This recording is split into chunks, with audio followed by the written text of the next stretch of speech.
The evening air felt heavy with the smells of rain and roasted corn, a soft breeze carrying the scent of the storm that had just passed. The streets were bustling with life, people moving quickly through the busy roadsides, the hum of distant voices and honking horns mixing with the rhythm of the city's heartbeat. Amara and Zara walked side by side, their footsteps matching each other's rhythm, though a quiet tension lingered in the air between them.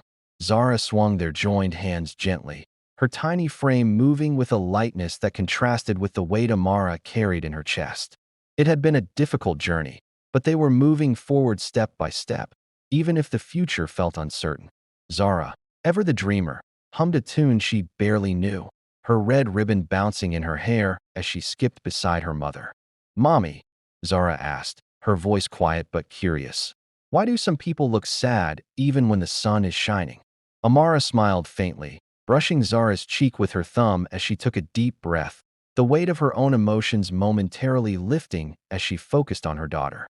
"Because, my love, sunshine on the outside doesn't always mean sunshine in the heart," she replied softly. Zara's small face scrunched up in deep thought. The innocence of her question made Amara's heart ache, as if her daughter could see through the cracks in the world, asking questions that even adults couldn't answer. "Then when I grow big," Zara continued with determination in her voice, "I will put sunshine inside people." Amara couldn't help but laugh softly at her daughter's idea, though a part of her felt a pang of sadness. Zara was growing up too fast, learning the complexities of the world in ways a child shouldn't have to. "How will you do that, my little doctor of hearts?" Amara teased, trying to keep the mood light. "I'll help them," Zara replied seriously, her small hands gently swinging with each step. "Like when you help people at the clinic. If someone is hungry, I'll give them my biscuit. If someone is crying, I'll sit with them. It will make their heart warm." Amara's heart swelled at her daughter's words. Zara was wise beyond her years, full of compassion and love. "You have a good heart, Zara," Amara said quietly, brushing a loose strand of hair from her daughter's face. "Kindness is a seed. When you plant it, it grows into something beautiful." Zara nodded seriously, her face filled with thought. "Then we should plant many seeds, Mommy, even when we don't have much." Amara squeezed her daughter's hand, her heart heavy with the knowledge of how hard life had been for them. Despite their challenges, Zara's unwavering belief in kindness was a bright light that guided them both forward. The two slowed their pace as they approached a roadside kiosk, the hum of evening traffic wrapping around them like a familiar blanket. For a brief moment, the world felt ordinary again, with the noise of the city, the laughter from a nearby bar, and the rustling of vendors calling out their prices. Then came the sound that shattered their fragile peace, the screeching of tires. It was sudden, sharp, and terrifying. A scream rang through the night as a figure flew forward, crashing onto the street with a sickening thud. Amara gasped, instinctively pulling Zara close against her chest, her heart racing as her thoughts scrambled. "Zara, close your eyes," she whispered urgently, the weight of fear and helplessness pressing down on her. But Zara, too curious for her own good, had already seen. The old woman lay motionless on the ground, her body twisted, her head bleeding. A small handbag spilled beside her, its contents scattered across the road. People gathered around in a loose circle, murmuring in fear, but none of them moved to help. Some covered their mouths in shock, others stepped back in hesitation. "Why isn't anyone helping her?" Zara whispered, her voice trembling.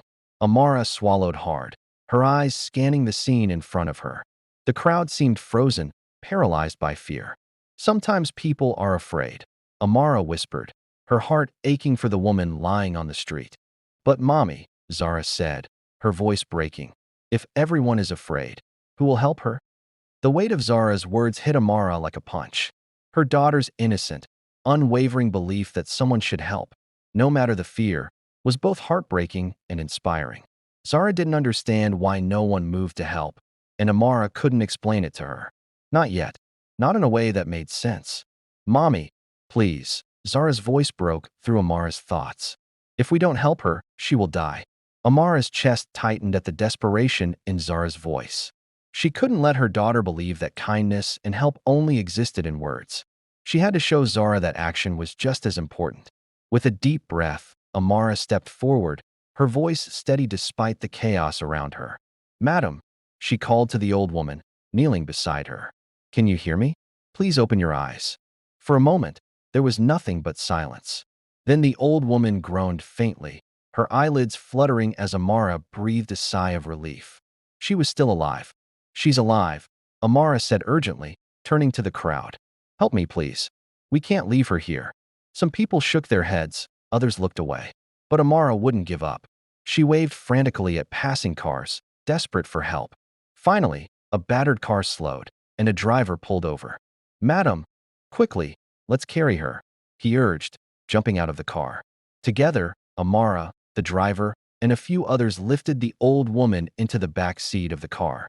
Zara climbed in beside her without hesitation, her small hands clasping the old woman's cold, trembling hand. It's okay, Grandma, Zara whispered, her voice trembling with both fear and compassion. Please don't sleep. We are taking you to the hospital now. You will be fine. I promise you, God will help you. Amara stood by the car, watching her daughter with a mixture of pride and sorrow. Zara had stepped up without hesitation, offering her heart in the same way she had done with so many others. Amara couldn't help but feel both proud of her daughter and guilty for the burdens she would have to carry in the future. As the car sped through the city streets, Amara couldn't shake the feeling that this moment, this small act of kindness, would come to mean more than just saving a life. It was a turning point, an act that would change everything for them, for her, for Zara. At the hospital, they rushed the old woman into the emergency room, nurses moving quickly as Amara whispered a prayer for her. Zara, still holding the woman's hand, looked up at her mother with wide eyes filled with hope. Please don't let her die, Zara whispered again. Amara nodded, wiping away her own tears. We did good, my love, she whispered. We did everything we could. This moment proves that kindness and compassion can change lives. If this story moved you, don't forget to subscribe, turn on the notification bell, and tell us where you're watching from. Share your thoughts in the comments to support the channel and help us grow. The hospital's sterile smell clung to the air, the lights overhead too bright, too harsh for the quiet fear that filled the space. Amara sat in the waiting area, Zara beside her, both of them anxiously waiting for news of the old woman they had helped. The corridor outside the emergency room was filled with hushed voices, the soft click of nurses' shoes echoing through the quiet. Zara's hand, still trembling slightly, clutched Amara's. Despite the weight of the moment, Zara's face was a mask of determination, as though she believed beyond a shadow of a doubt that the woman would wake up, that their efforts had not been in vain. Mommy, Zara whispered, her voice breaking the silence between them. Do you think Grandma will be okay? Amara looked down at her daughter, her heart aching at the pure, hopeful trust in her eyes. I hope so, my love, she said softly, brushing a lock of hair behind Zara's ear. We've done everything we can. Now we have to wait. Zara nodded, her small face serious as she tried to contain the worry that threatened to break through. She has to be okay, Zara said with quiet conviction. She has to. Amara squeezed her hand gently, holding on to the same hope her daughter clung to. But as much as she wanted to reassure Zara, a part of her feared that hope alone might not be enough. The old woman had been in such critical condition. The uncertainty gnawed at her, but she kept it buried, not wanting to show her daughter the fear she was fighting to keep in check. Just then, a doctor emerged from the emergency room, his face serious but not unkind. He caught sight of Amara and Zara sitting in the corner and made his way toward them. Are you the family of the woman who was brought in after the accident? The doctor asked, his voice calm, yet urgent. Amara's heart skipped a beat. She stood quickly, pulling Zara up beside her. Yes, we are. How is she? Is she going to be all right? The doctor paused for a moment, as if weighing his words carefully. She's stable for now, he said, his tone more cautious than reassuring. But she sustained severe trauma. We've managed to stop the bleeding, but the next 24 hours will be critical. Amara's breath caught in her chest. So, there's a chance she might not make it? The doctor nodded solemnly. Yes, we're doing everything we can, but I cannot make any promises. Zara tugged at Amara's sleeve, her voice small but filled with hope. But she's going to wake up, right? The doctor glanced down at the little girl and offered a small, sad smile. We're doing everything we can, he repeated. But it's too soon to say. I suggest you go home and get some rest. We'll call you with updates. Amara nodded, feeling the weight of the doctor's words settle in her chest like a heavy stone. She wanted to argue, to stay and wait until the woman was better, but she knew she couldn't push the situation. Zara needed her.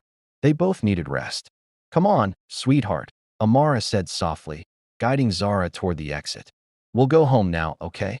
Zara didn't argue, though her lips pressed together in a tight line. She had more questions, more worry, but she kept them to herself as they left the hospital. Her small hand tightened around Amara's as they walked down the empty street. Amara could feel the questions in the air, the weight of the unspoken words hanging between them. It was in the quiet of the car ride home that the tension truly settled in. Zara sat with her knees pulled up to her chest, her face pressed against the window as she stared out into the dark night, lost in thought. Amara, her eyes focused on the road ahead, couldn't help but wonder how much longer Zara would hold on to this innocent hope. They arrived home to the familiar sounds of the villa, the soft hum of the city outside, but within, everything felt too still, too heavy. Amara helped Zara get ready for bed, tucking her in with soft, reassuring words, but the worry still lingered in the air between them. Zara looked up at her mother before closing her eyes, her small voice barely audible. "Mommy, we did good, right?" Amara paused, her heart aching as she smoothed a stray lock of hair from Zara's forehead. "Yes, sweetheart," she whispered. "We did good." The following days felt like a blur. Amara and Zara returned to the hospital every day, waiting for news, trying to hold on to the fragile hope that the old woman would recover. Each time they arrived, the scene in the waiting room seemed the same. Families gathered, some with hope, others with resignation. Amara couldn't help but feel the weight of every passing hour. Time seemed to stretch, the uncertainty wrapping itself around her like a vice. She had no idea how to explain to Zara that not every story had a happy ending, that sometimes, despite our best efforts, things didn't turn out the way we hoped. But then, one afternoon, as they walked into the hospital, they were greeted with news that neither of them had expected. The doctor who had treated the old woman approached them with a tentative smile. "We've got some good news," he said, his voice lighter than it had been in days. "She's awake. She's responsive." Amara's breath caught in her throat as Zara's face lit up. "Grandma's awake?" Zara asked, her voice filled with joy. The doctor nodded. "She's stable now, but she'll need time to fully recover. She's still weak, but it's a good sign." Amara's heart swelled with relief, but there was still a nagging fear at the back of her mind. What would happen once the woman was fully awake? What would happen when she learned the identity of the people who had helped her? Would she be grateful, or would she feel that they had crossed a line, that they had overstepped? Amara's thoughts were interrupted by the sound of Zara's excited voice. "Can we see her now, Mommy?" Amara nodded, a smile tugging at her lips. "Yes, sweetheart. Let's go see Grandma." The room was quieter than Amara had anticipated, the hum of the hospital machines and the soft rustling of sheets the only sounds in the sterile space. Zara's small hand gripped hers tightly as they entered the recovery room. The old woman, who had been so close to death just days ago, was awake, her eyes fluttering slowly as she struggled to focus on her surroundings. Amara felt her pulse quicken as she saw the old woman's fragile form. The way her frail hands twitched slightly, as if reaching for something she couldn't grasp. It felt surreal. This woman, a stranger just days before, now lying in the very room Amara had spent hours in waiting, unsure of what to expect. She had already risked everything to help her, but this moment felt different. This was the point where everything could change. Zara's eyes sparkled with excitement. She had been waiting for this moment, the moment when the woman they had helped would wake up and see that she wasn't alone. That, somehow, someone cared enough to take action. Zara's innocence and belief in kindness filled the room like a breath of fresh air, making Amara's heart swell with pride and fear. The doctor had told them that the old woman was conscious, but still weak. Her memory was clouded by the trauma, and her body needed time to heal. But Zara didn't care about the medical details. All she cared about was whether the woman was awake, whether they had done enough. "Grandma," Zara whispered, her voice soft but filled with a deep, hopeful warmth. "Grandma, it's me, Zara." The old woman's eyes fluttered open, squinting as if the light was too much. For a moment, there was nothing but silence between them, the woman's gaze wandering around the room as if trying to piece together the fragments of her memory. Amara stood back, giving Zara space, but her own heart thudded heavily in her chest. She knew the woman wouldn't remember everything. Not yet. Zara. The woman's voice was weak, barely a rasp. Her lips trembled as she spoke, as if the words were too much for her. You're the little girl, you helped me. Zara nodded vigorously, her face bright with the joy of seeing the woman awake. Yes, Grandma. We helped you. And now you're awake. You're going to be okay, I promise. The old woman's gaze softened, though there was still confusion in her eyes. I remember. I remember being on the road. But how did I get here? What happened? Amara stepped forward, her voice steady as she gently explained. You were in an accident. We found you and brought you to the hospital. The old woman blinked slowly, as though trying to process the information. You brought me here? She looked at Amara with a mixture of disbelief and gratitude, but there was also something else in her eyes, a suspicion that Amara couldn't place. Zara, oblivious to the tension in the air, climbed up on the bed beside the old woman. We're going to be friends now, Grandma, she said brightly, as if the bond had already been formed. The old woman's expression softened for a moment as she reached out with a trembling hand and touched Zara's cheek. You're a good little girl, she whispered, her voice thick with emotion. Thank you. Amara watched the interaction with a mix of relief and uncertainty. The woman had woken up, and for that, Amara was grateful.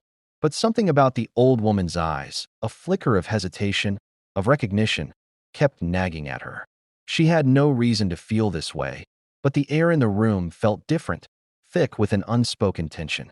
Zara continued to chat with the old woman, her voice light and full of youthful enthusiasm. Amara stood by, watching them both, but her mind was elsewhere. She couldn't shake the feeling that there was more to this situation than she understood. The old woman's reaction when she looked at her, was it fear? Was it guilt? Amara couldn't tell. The doctor's voice interrupted her thoughts as he entered the room, clipboard in hand. How are we doing today? He asked, a smile playing at the corner of his lips as he looked at the old woman. She's awake, Amara said, her voice steady. How's her condition? The doctor nodded. She's responding well, considering. The trauma to her head was severe, but she's showing signs of improvement. However, she's still disoriented. We'll keep monitoring her, but the next few days will tell us more about her recovery. Amara nodded, absorbing the doctor's words, but her mind was elsewhere. The old woman's eyes kept flashing in her memory, the confusion mixed with something else, something Amara couldn't quite place. The doctor smiled kindly at Zara, who was still sitting beside the old woman. It's good to see the little one so happy, he said. You've all done something wonderful. Amara smiled, but her thoughts were far from the conversation. There was a subtle tension in the air that she couldn't ignore. The woman's memories were coming back, but they weren't the ones Amara had expected. What was it that she wasn't saying? What was the connection between the two of them, between the old woman and her? As the day wore on, Amara couldn't shake the feeling that there was something she was missing, something important. The way the old woman looked at her, as if she were trying to place her face, it unsettled her. Zara was full of joy, bouncing around the room, showing the old woman all the little trinkets she had brought for her. See, Grandma, I made this for you, she exclaimed, holding up a small flower she had picked earlier in the day. Amara couldn't help but smile at her daughter's unwavering belief that everything could be fixed with love. It was a trait she had inherited from Amara herself, and Amara was grateful for it. But beneath the surface, the unease gnawed at her, and she couldn't ignore it. Is the mystery deepening for you too? Don't forget to subscribe, turn on the notification bell, and share your thoughts in the comments. Let us know where you're watching from, and support our journey together as we unravel this emotional story. The days that followed the old woman's recovery were filled with uncertainty. Though her body was healing, her mind seemed stuck in the past, hesitant to fully grasp the reality of what had happened. She recognized Zara and Amara, but the depth of their connection, the unspoken bond between them, remained a mystery. Amara tried to be patient, but the weight of the woman's gaze, the way she occasionally lingered on her, unsettled her. It wasn't anger. No, it was something else. Something that Amara couldn't quite place. She had seen that look in the old woman's eyes before, when she had first woken up, and it had sent a shiver down her spine. It was as if she knew Amara, truly knew her, but didn't know how to react. It was as if there was something unspoken between them, a past that had yet to be addressed. Zara, in her innocence, had no sense of this tension. She continued to bring the old woman small gifts, little trinkets from the garden, and would sit by her side for hours, telling her stories and making promises of things to come. She had become a bright light in the old woman's world, a beacon of hope, and Amara couldn't help but marvel at how Zara's unshakable optimism had become the glue holding them all together. One afternoon, as the sun dipped lower in the sky, Amara sat by the window, gazing out at the garden. Her thoughts were a whirlwind, thoughts of the past, of Zara, and of the old woman who was still trying to piece together the fragments of her memory. She knew that healing wasn't just about physical recovery. It was about understanding the past and finding a way to move forward. And the past between her and the old woman, Cola's mother, was one that still loomed large in the shadows. Amara had learned long ago not to run from her past, but facing it was another matter entirely. The sound of footsteps behind her broke her thoughts, and she turned to find Cola standing in the doorway, his expression unreadable. "How is she?" Cola asked quietly, his gaze flickering toward the old woman's room. Amara smiled softly, though it didn't quite reach her eyes. "She's resting. The doctors say she's stable for now, but it's still unclear what's going on in her mind." Cola nodded, but there was a hint of unease in his eyes. "You've been by her side so much these past few days," he said, his voice gentle. "Are you okay?" Amara hesitated. "I'm fine," she said, but the words didn't feel truthful. Her heart was heavy, weighed down by something she hadn't fully understood yet. I don't know what to do with this. With her. There's something about her, something in the way she looks at me." Cola stepped closer, his presence calm but reassuring. "She's confused, Amara. The accident, it's left her in a state of shock. You're doing everything you can." Amara's gaze dropped to her hands, her fingers twisting nervously. "It's not just the accident. There's more to it. When she looks at me, I see something. It's not just confusion. It's recognition, but not the kind of recognition I want. It's like she knows me from somewhere, but she doesn't know how to feel about it." Cola's expression shifted, his brows furrowing slightly. "What do you mean?" Amara shook her head, frustration creeping into her voice. "I don't know. I feel like I'm missing something, like there's something she's not telling me, something that happened before." There was a long silence between them, the air thick with unspoken words. Cola watched Amara, his eyes full of understanding. "Maybe it's time to ask her," he said softly. "If there's something she's hiding, maybe it's time for all of us to face it." Amara looked up at him, meeting his gaze. "I don't know if I'm ready for that," she whispered. "What if she remembers something I'm not ready to hear? What if she remembers things about me that I've tried to forget?" Cola stepped forward, his hand gently resting on her shoulder. "Whatever it is, Amara, we'll face it together. You're not alone in this." Amara looked at him, the weight of his words sinking into her heart. For the first time in a long while, she felt a sense of peace, knowing that Cola wasn't just there out of obligation. He was there because he cared, and that meant everything. That night, as Amara lay in bed, her thoughts kept drifting back to the old woman, Cola's mother. She had spent years running from the memories, from the rejection, from the cold words that had once been spoken. But the time had come for those walls to come down. The healing wouldn't come in the form of physical treatment. It would come through confronting the past. The next morning, Amara stood in the doorway of the old woman's room, watching her as she rested. Zara was sitting beside her, holding the woman's hand in her small, warm palm, whispering to her in a voice full of love. Amara felt her heart tighten at the sight. Zara's innocence had become the bridge between them all, the one thing that could mend what had once been broken.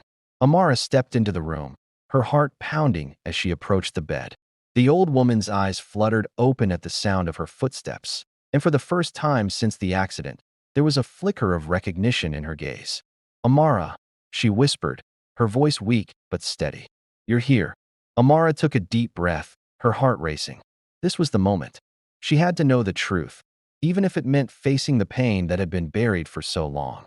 "I'm here," Amara said softly, her voice steady despite the turmoil inside. "And I think it's time we talk about everything, don't you?" The old woman's eyes seemed to cloud for a moment, the memories still just out of reach. But then, slowly, she nodded. "Yes," she whispered, her voice trembling. "It's time." The room felt heavier the next morning. Amara sat in the chair beside the old woman's bed, her hands folded tightly in her lap. Zara had gone to play in the garden, her small voice singing softly as she wandered among the flowers. But Amara couldn't bring herself to join her. This moment, this conversation, was one she had been dreading for years. The old woman's breathing had slowed, and her eyes fluttered open as she turned her head toward Amara. There was still confusion in her gaze, but there was something else too, something deeper. Recognition, yes, but also a flicker of something more painful. A regret, maybe. Amara, the old woman said, her voice raspy. I know you've been here, taking care of me, and I know why you're here. You don't have to pretend anymore. Amara's heart tightened. This was it, the moment she had been avoiding. I'm not pretending, Amara said softly, her voice trembling. I've always been here for you. But there's something I need to understand. Something I've been carrying for so long. The old woman's eyes softened as she lifted a frail hand toward Amara's. I know, she whispered. I've been carrying it too. The weight of my mistakes. Amara closed her eyes, fighting the tears that threatened to fall. She had spent so many years trying to bury the pain, trying to forget what had happened between them. But now, the truth was right here in front of her, and it was time to face it.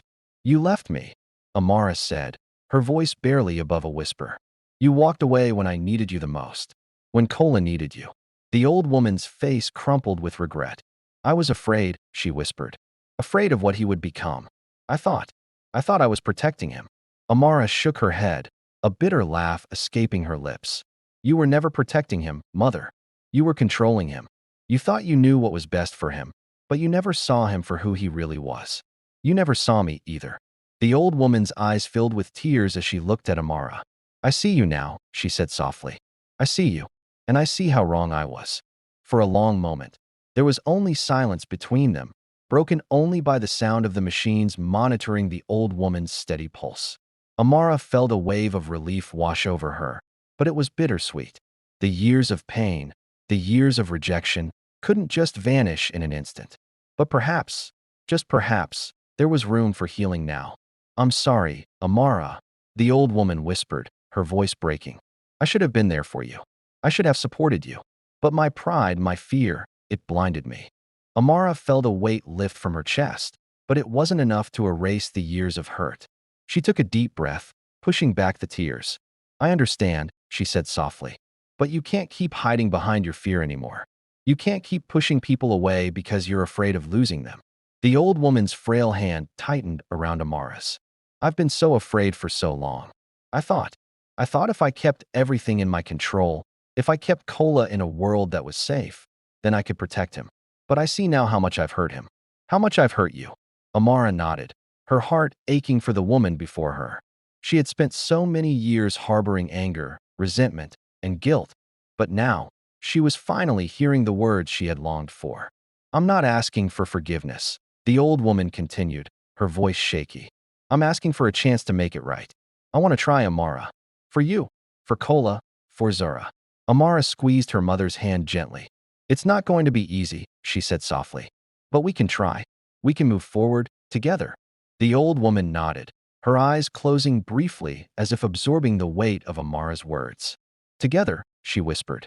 Later that afternoon, Kola arrived at the hospital. His steps were slow, his face drawn with the weight of his own emotional burdens. He had spent the past few days at his mother's side, but today, he had been unable to stay away from Amara and Zara. They were his family now, and no matter what his mother had done, they were the ones who had shown him the true meaning of love. He stepped into the room, his gaze immediately falling on Amara, who was sitting by her mother's side, her hand gently clasping the old woman's frail fingers. Amara, Kola said softly, his voice thick with emotion. How is she? Amara looked up, her eyes soft with a mixture of relief and exhaustion. She's awake, she said quietly. And we've talked. Kola's heart clenched at the words. He had never imagined this moment would come. His mother, his strong, proud mother, had always been the center of his world, but now, everything had changed. Is she going to be okay? Kola asked, his voice barely above a whisper. His own fears were rising, threatening to overwhelm him. Amara nodded slowly, her hand resting on the old woman's. She's going to be all right, Kola. She's finally facing the truth. We're all facing it together. The room felt heavy with unspoken words, but for the first time, it felt like the air between them had shifted. There was hope now, small, fragile hope, but it was enough. Later that evening, after the hospital lights had dimmed and the world outside had quieted, Kola stood at the window, staring out at the moonlit sky. His thoughts were scattered, his emotions raw. But as he watched the stars twinkling in the distance, something in him shifted. Maybe it wasn't too late. Maybe there was still time to heal the wounds of the past. He turned to look at Amara, who had quietly entered the room and now stood beside him, her hand gently resting on his arm. "Are you okay?" Amara asked softly, her voice carrying the weight of everything they had shared. Kola nodded, his heart swelling with a mixture of relief and uncertainty. "I think I'm finally starting to be," he said quietly. "It's going to take time, but I think we can rebuild. All of us." Amara smiled softly, her gaze meeting his. "One step at a time," she whispered, squeezing his arm. For the first time in years, Kola believed her. Maybe it wouldn't be easy, but they could rebuild, together.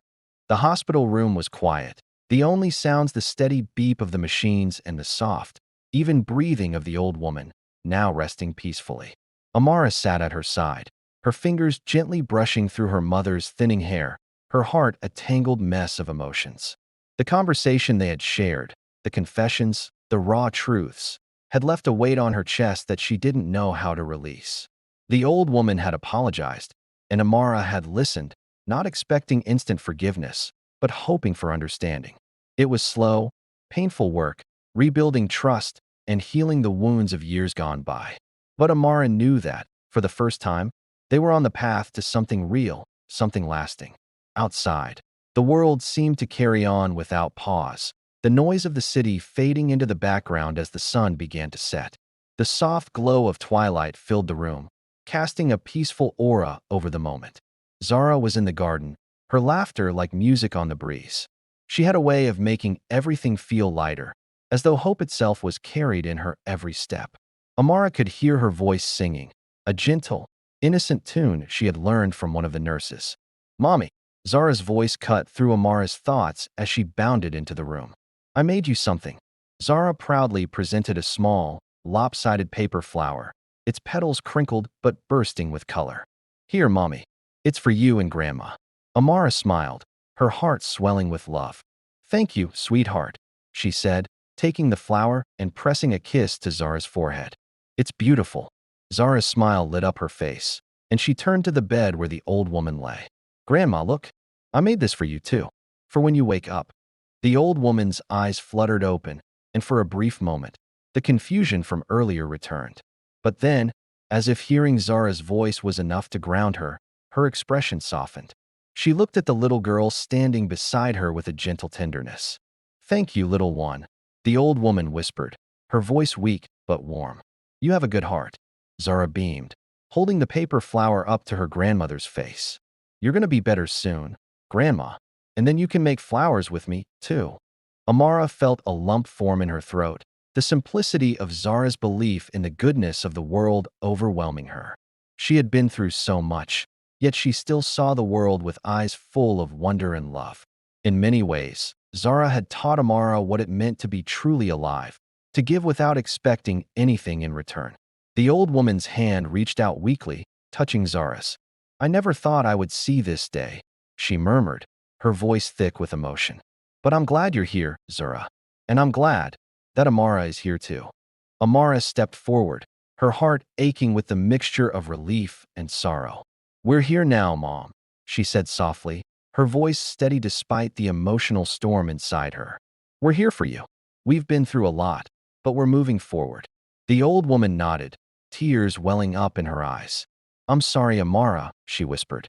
"For everything. I was wrong, so wrong. I let fear control me. I see that now." Amara squeezed her mother's hand, her voice quiet. "We all make mistakes, Mom. What matters is what we do after. It's never too late to change, to heal, to love." There was a long silence between them, a silence full of unspoken understanding. Amara knew that this wasn't the end of their journey.